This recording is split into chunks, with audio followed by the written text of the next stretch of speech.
Wakati nasikiliza masimulizi ya viongozi na wanachama wenzangu,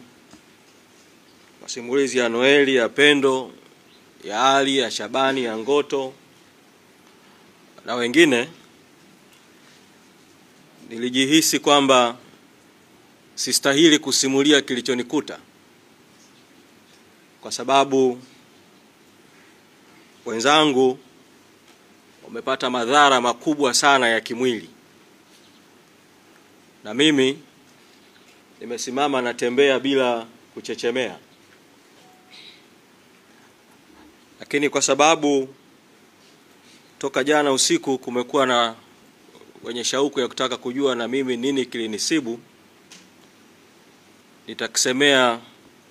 kwa muktasari sana. Jana wakati naelekea mahakamani majira ya saa 2:31 asubuhi, nikiwa nimemaliza tu kuzungumza kwa simu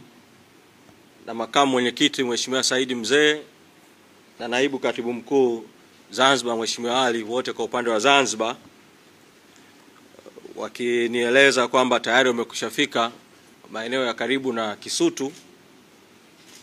na wamezuiwa kuingia, ikawa nimewaeleza kwamba na mimi niko njiani na karibia kufika, kwa naomba mnisubiri